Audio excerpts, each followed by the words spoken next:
Los periódicos publicaron la noticia en primera plana. Mujer de reconocido psiquiatra se quita la vida.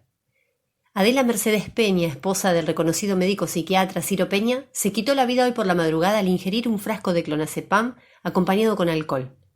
El hecho tuvo lugar en nuestra localidad, en la vivienda que compartía el doctor Ciro Peña, de 41 años, con su esposa Adela, de 38, desde hacía más de 15 años. Fuentes policiales informaron que al parecer la señora Peña sufría de una fuerte depresión desde hacía 10 años, por lo que un colega del doctor Peña la estaba tratando con drogas antidepresivas y ansiolíticas. El episodio se registró en medio de la madrugada, cuando el doctor Peña se despertó y notó que su esposa no estaba en la cama, y fue a buscarla al comedor de la casa, donde se escuchaba un televisor prendido, por lo que éste supuso que su esposa no podía dormir. De acuerdo con la declaración que prestó el médico, la mujer se encontraba en el suelo boca abajo y ya no respiraba. De nada sirvieron los intentos de su marido por reanimarla.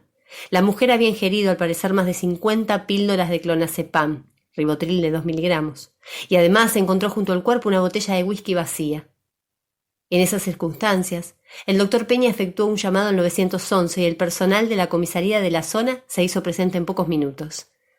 Los peritos determinaron a simple vista que la occisa no presentaba lesiones físicas, por lo que la causa fue caratulada como suicidio y quedó a cargo de la Unidad Funcional de Instrucción número 9 del Departamento Judicial.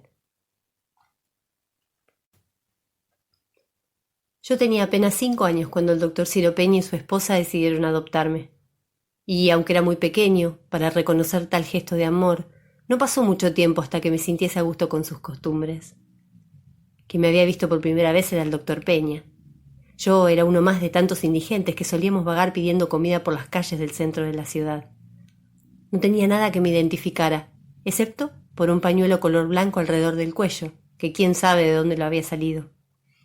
Sin embargo, ese pañuelo era lo que, de alguna manera, me daba identidad. Nunca había intentado quitármelo, sino que solía exhibirlo con ufanía, a pesar de su aspecto sucio y sus rasgaduras. Aprendí todo lo que hoy sé de aquellos que me acompañaban en la dura tarea de sobrevivir día tras día a las desventuras de la calle. La mayor parte del tiempo la pasaba durmiendo bajo el banco de alguna plaza o en las escalinatas de edificios. No era fácil encontrar un lugar para descansar. Siempre aparecía alguna persona con ganas de sacarlo a uno a patadas o algún portero armado con una manguera de agua fría. Al fin y al cabo, mi aspecto y lo insignificante de mi persona no daban a la ciudad una muy buena apariencia. Cuando no estaba escapando de las atrocidades de las que son capaces las personas, era factible encontrarme en la puerta de algún restaurante esperando que me alimentaran. Nunca conocí otro método que el de mendigar. Cuando se es pequeño como lo era yo en esa época, se espera que alguien provea lo necesario para subsistir. ¿Qué otra cosa podía hacer? ¿Buscar un empleo? De ese modo pasaba los días y las noches sin saber qué me esperaba a la vuelta de cada esquina. Dormía, comía, y alguna que otra vez me veía envuelto en alguna pelea con mis pares, ya fuese por comida o por un espacio para dormir. Pero a fin de cuentas, todos dormíamos juntos, como una gran familia. Esta parecía ser la única manera de mantener el calor de nuestros cuerpos, sobre todo en esas noches de invierno en las que el frío atraviesa el cuero, causando dolor de cuerpo y alma. Y estaba yo así, durmiendo bajo un arbusto del parque municipal cuando el doctor Ciro Peña me encontró. Mi primera reacción fue implorarle piedad con la mirada. Sabía que no podría resistir una sola agresión física más, especialmente después de haber sufrido varias lesiones en una pelea el día anterior. El doctor Peña me miró de arriba a abajo, o de izquierda a derecha, y me dijo: «Hola, amigo, ¿no tienes frío?» Contesté. «Ven, voy a llevarte conmigo». Me alzó con sus brazos con tantas fuerzas que las heridas y las lesiones del día anterior me dolieron hasta en los huesos, y tuve que contenerme para no reaccionar violentamente.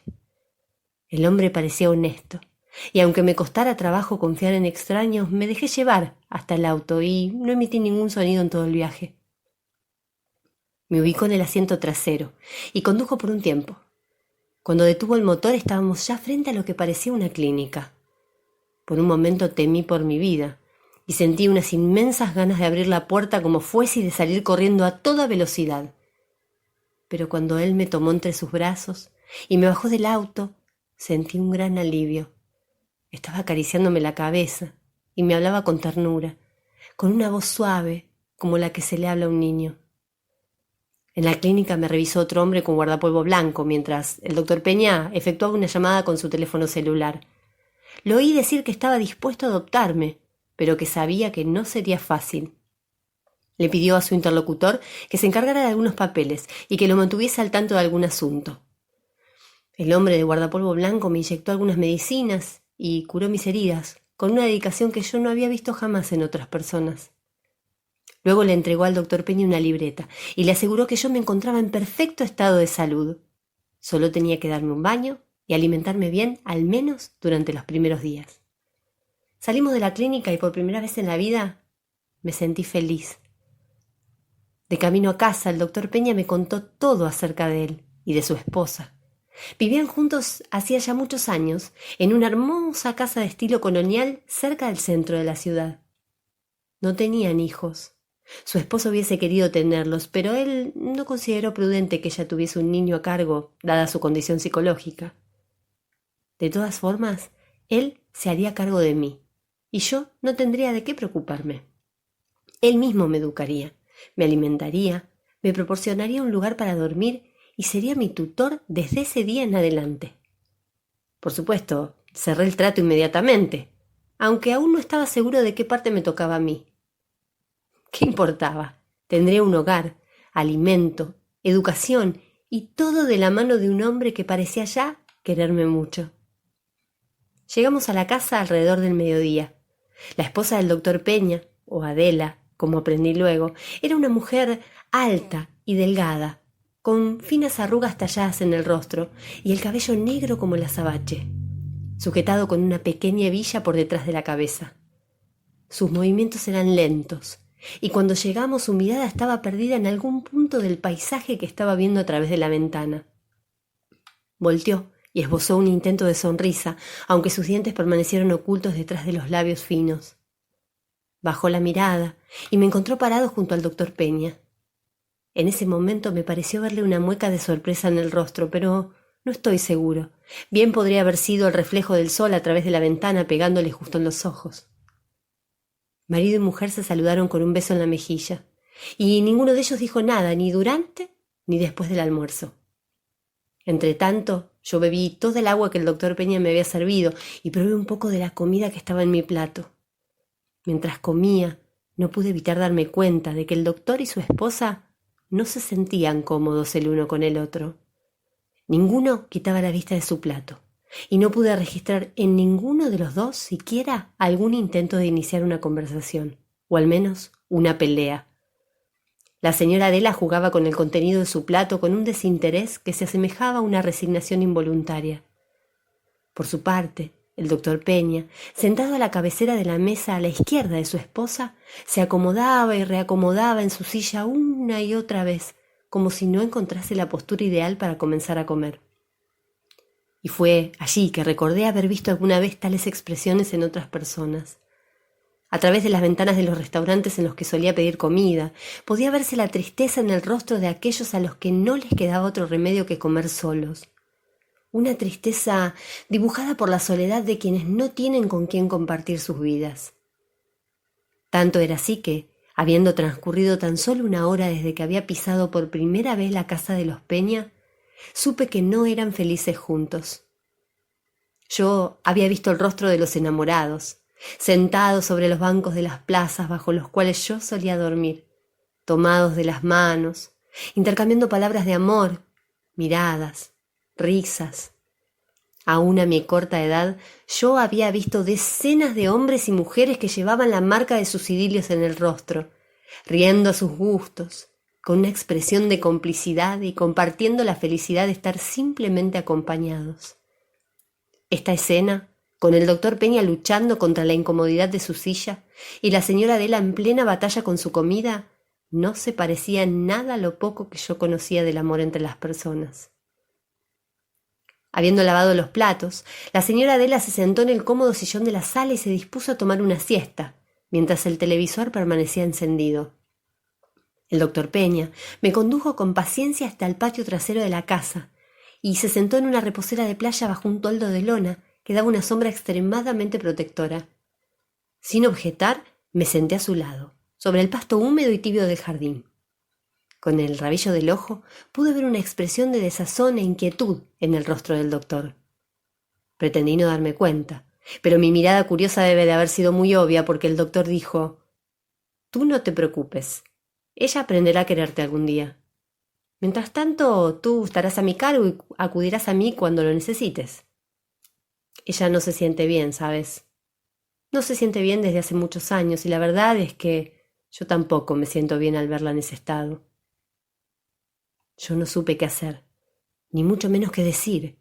Él me hablaba de asuntos muy íntimos y temí no poder entenderlo debido a mi poca experiencia como compañero.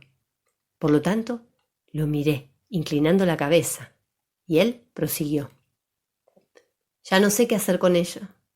Sé que no es feliz y mucho menos a mi lado, y a pesar del amor que siento por ella, yo tampoco soy feliz a su lado. Aún me pregunto en qué estábamos pensando cuando permitimos que nuestros padres nos convencieran de casarnos. Estábamos tan enamorados, o quizás solo yo lo estaba. Indudablemente ella no estaba preparada para esto. Lamento darme cuenta tan tarde. Ahora ella está sola, solo me tiene a mí, y el cariño que le tengo ya no es lo suficiente como para tolerar sus ataques de llanto, sus insultos, sus agresiones. Simplemente ya no puedo seguir con esto». Francamente sentí lástima por él. Estaba casado con una mujer a la que amaba, pero tan desequilibrada psicológicamente que se desquitaba de sus frustraciones y sus penas con él. Me contó que había ingresado a la universidad para obtener el título de médico psiquiatra 7 años después de casarse con Adela, cuando ya hacía 3 años que padecía de sus ofensivas. Su objetivo era curarla, mejorar su calidad de vida. Pero ella se había resistido a todos y cada uno de los tratamientos que él había intentado proporcionarle. Y así fue como, agobiado por tantos intentos fallidos o nulos, la había derivado a su colega, el doctor Fernández, quien en 10 años tampoco había podido encontrar la cura para la señora Adela. Y así había transcurrido sus vidas juntos, entre golpes y agresiones verbales, llantos y desganos, siestas de 3 días y desapariciones semanales. Ella sufría de ataques de pánico y de alucinaciones al menos 3 veces por semana. Algunas veces comenzaba a gritar en el medio de la noche sin razón alguna. Otras se echaba sobre el suelo, comenzaba a rodar y a llorar alegando que estaba siendo atacada por ratas. Cada día deparaba algo nuevo para el doctor Peña y su esposa, y él ya no soportaba verse envuelto en esa rutina, ni ver cómo ella sufría del desajuste de su propia persona. Como psiquiatra, había podido comprobar que la psiquis de su esposa funcionaba de una manera sorprendente. Había sido internada en instituciones psiquiátricas, con autorizaciones y órdenes de internación firmadas por su propio esposo, y había sido dada de alta al cabo de 2 semanas, porque las autoridades del hospital no encontraban razón alguna para mantenerla allí. Aparentemente Adela, esposa de un psiquiatra, sabía exactamente qué respuestas proporcionar a la hora de ser examinada, y lograba convencer a los demás médicos de su excelente estado mental. El doctor Peña había sostenido numerosas conversaciones subidas de tono con los colegas que atendían a su esposa, pero no había logrado nada. Solo unos cuantos enemigos y una esposa manipuladora y al borde de la esquizofrenia. Permanecí allí, sentado a su lado, y mirándolo con la cabeza inclinada. Ese hombre que me había llevado a su casa, que me había dado de comer y que estaba dispuesto a adoptarme, no era feliz. Pensé que quizá yo representaba su último intento desesperado de recuperar la cordura y el buen juicio de su esposa. Si ella se diera cuenta de que yo era pequeño, que no tenía familia, que me había criado en la calle con hambre y frío, que necesitaba el calor de una madre, el amor de una familia y la seguridad de un hogar, quizás volviese en sí y compartiría con su esposo el amor por mí. Pero nada de eso sucedió, y yo tuve que aprender a salir corriendo para esconderme bajo la cama cada vez que ella se expresaba por medio de gritos y arrojando piezas de vajilla a su marido. De todos modos, nunca me lamenté de mi suerte. El doctor Peña preparaba mi comida personalmente. Me bañaba, dormía a mi lado, o yo al suyo, Me enseñaba cosas nuevas y a menudo me llevaba a pasear. Lejos estaban ya las calles desiertas por la noche y atestadas de gente durante el día, las largas esperas frente a los restaurantes, las peleas por el territorio, las dudas acerca de mi identidad, mi pañuelo blanco. Ahora era alguien. Y si bien no había tenido noticias de los trámites y los papeles de los que había escuchado hablar al doctor Peña, yo me sentía de su propiedad. Le pertenecía. Y él a mí. Y tanto mejor era que no tenía que compartir su amor con nadie más, porque si bien él amaba profundamente a su esposa, ella no quería su amor. Y durmiendo plácidamente estaba yo cuando me despertó un ruido que al parecer provenía de la cocina. Me levanté y fui a ver qué sucedía, como si la curiosidad formara parte de mi naturaleza. Y ahí estaba ella, Adela, abriendo una botella de whisky de los que el doctor Peña guardaba en su despacho. La vi tomar un vaso de la alacena y llevarse la botella bajo el brazo hasta la sala. Permanecí allí, sentado en el piso junto al aparador de cedro colorado, esperando que ella me viera y me llamara a su lado. Pero no lo hizo. Posó el vaso y la botella sobre una pequeña mesa junto al sillón. Encendió el televisor y se fue al tocador, probablemente a lavarse el rostro. Se notaba que había estado llorando. Debe de haber transcurrido 1 minuto o 2 porque me quedé ligeramente dormido y cuando desperté, allí estaba el doctor Peña, con la mirada perdida en la puerta del tocador.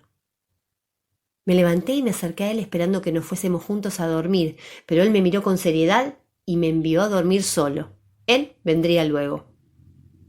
Me alejé de su lado, ofendido, pero no me fui a la cama.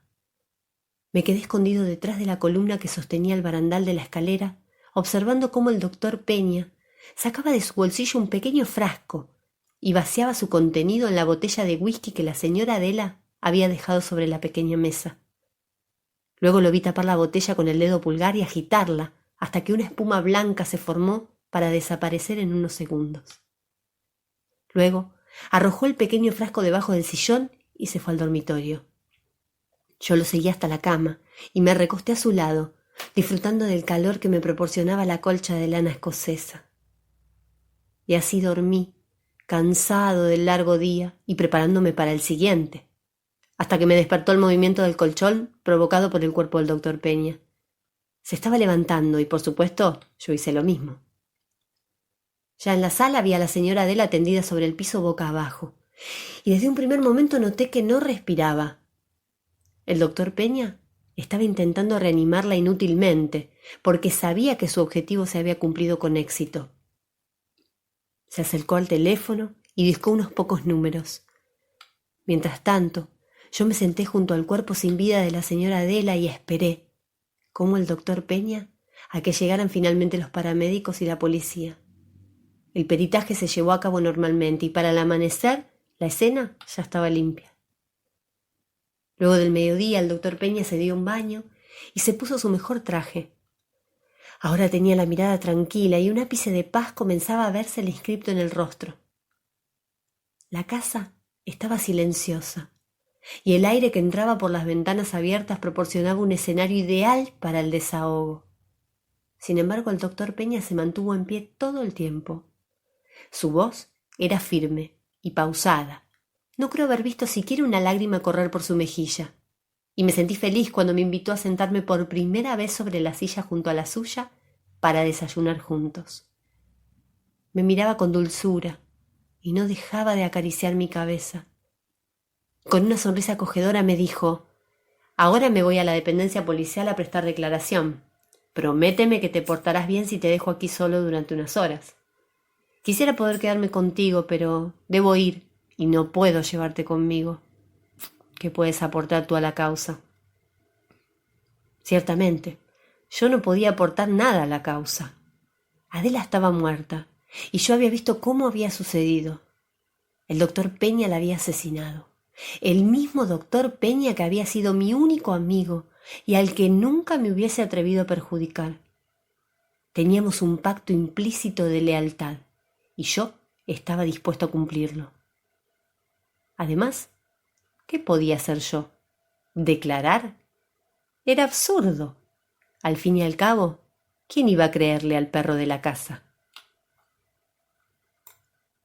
Evidencia de lealtad de Lucía Lesinski.